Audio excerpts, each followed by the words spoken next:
የስልካችን ባትሪ አቅሙን ሊቀንሱብን ወይም ደግሞ ሙሉ ለሙሉ ሊጎድብን የሚችሉ ነገሮችን በዛሬው ዝግጅቴ አቅርቤላችኋለሁ። ዩቲዩብ ቻናላችን ምንም ሰብስክራይብ አልተደረገም፣ ገብታችሁ ሰብስክራይብ አድርጉልን። የስልካችን ባትሪ ከአጠቃቀም አንጻር እጅግ በጣም በብዙ ምክንያቶች ሊጎዳ ይችላል ማለት ነው። የስልክ ባትሪ እንግዲህ ከአንድ ዓመት ከሁለት ዓመት በኋላ በራሱ የመቀነስ ይሄ ሊቲየም አዮን የሚባለው ባትሪ ከተወሰኑ ዓመታት በኋላ በራሱ የመቀነስ ባህሪ አለው። ረጅም ዓመት ሳንጠቀመው በጣም እንዲቀንስ የሚያደርግ የአጠቃቀም ስህተቶች ይኖራሉና በዚህ ቪዲዮ እነዚህን እነግራችኋለሁ ማለት ነው። እስከ መጨረሻው ተከታተሉን።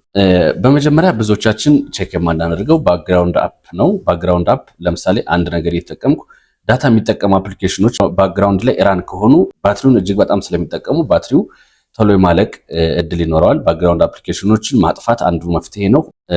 ሌላው ስክሪን ብራይትነስ ነው። የስልካችን ባትሪ ከፍተኛውን ፐርሰንት የሚጠቀመው የስክሪናችን ብራይትነስ ነው። ስልካችሁ ሳፖርት የሚያደርግ ከሆነ ስክሪን ብራይትነሱን እንደ አየር ሁኔታው አውቶ ብታረጉት ይመከራል። ካልሆነ ደግሞ ስክሪን ብራይትነሱን ኦቨር ባታረጉት ይመከራል ማለት ነው። ሌላ ጂፒኤስ ወይም ደግሞ ሎኬሽን ኦን ከሆነ ባትሪ በጣም ይጠቀማል። አስፈላጊ ካልሆነ የስልካችሁን ጂፒኤስ ወይም ደግሞ ሎኬሽን ኦፍ ብታረጉት ይመከራል ለባትሪው ደህንነት ማለት ነው። ሌላው ባድ ኔትወርክ ሲግናል ነው። ብዙዎቻችሁ ኔትወርክ በደንብ የሌለበት ቦታ ላይ ከሆናችሁ ስልኩ ያንን ኔትወርክ ሜንቴን ለማድረግ ከፍተኛ የሆነ ኃይል ያወጣል፣ ባትሪውን ይጠቀማል ማለት ነው። በዛ ሰዓት ባትሪያችን እየተጎዳ ነው ማለት ነው። ስለዚህ እንደዚህ አይነት ችግሮች ሲኖሩ ሞር ስትሮንግ የሆነ ዋይፋይ ያለበት አካባቢ ከሆናችሁ እሱን መጠቀም፣ ካልሆነ ደግሞ ዳታውን ኦፍ ብታረጉ ይመከራል ማለት ነው። ምንም እየሰራላችሁ ካልሆነ ባትሪውንም እየጎዳችሁ ስለሚሆን ባትሪያችሁ ብዙ ጊዜ ተሎ ያልቃል።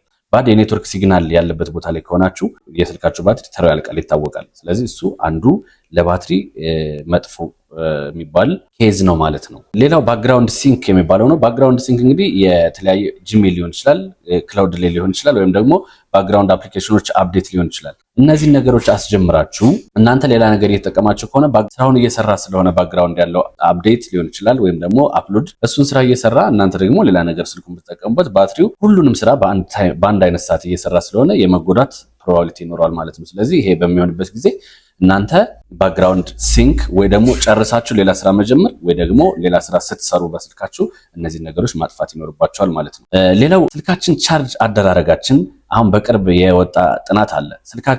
የስልካችን ባትሪ ቻርጅ መደረግ ያለበት ከ20 እስከ 80% ነው ይላል። ለባትሪ ደህንነት ዝቅተኛው 20% ከደረሰ ከፍተኛው ደግሞ 80% ቻርጅ ብናደርገው የባትሪ ደህንነታችን ይጠበቃል የሚል ጥናት በቅርብ ይወጣል። ስለዚህ ይሄንን የባድ የቻርጅ ሀቢት መቀነስ ይኖርብናል። ብዙዎቻችን 50 ኑሮን ቻርጅ እናደርገዋለን፣ 40 ኑሮን፣ 80 ኑሮን ብቻ ኤኒታይም ቻርጅ እናደርገዋለን። እሱ ለባትሪ ደህንነት እጅግ በጣም መጥፎ የሚባል ስለሆነ ይሄንን ባድ ቻርጂንግ ሀቢት መቀነስ ይኖርብናል ማለት ነው። ሌላው ብዙዎቻችን ኮንሰንትሬት የማናደርገው ይሄ ፎልቲ ቻርጀር ወይም ደግሞ ኬብል የሚባል የባትሪያችን ደህንነት አንደር ኳሊቲ በሆነ ቻርጀር ቻርጅ ስናደርገው እጅግ በጣም ይጎዳል። በምንችለው መጠን ስልካችን ቻርጅ ማድረግ ያለብን በኦሪጂናል ቻርጀር እና በጣም ጉድ ኳሊቲ ወይም ደግሞ ጥሩ በሚባል ቻርጀር ቻርጅ ብናደርገው ይመከራል ማለት ነው። ጥሩ ቻርጀር መርጣችሁ ብታረጉት ለባትሪያችሁ ደህንነት ይመከራል ማለት ነው። እነዚህን ተግባራዊ ብታረጓቸው ቦይዝ ዲጂታል ይመከራል ማለት ነው።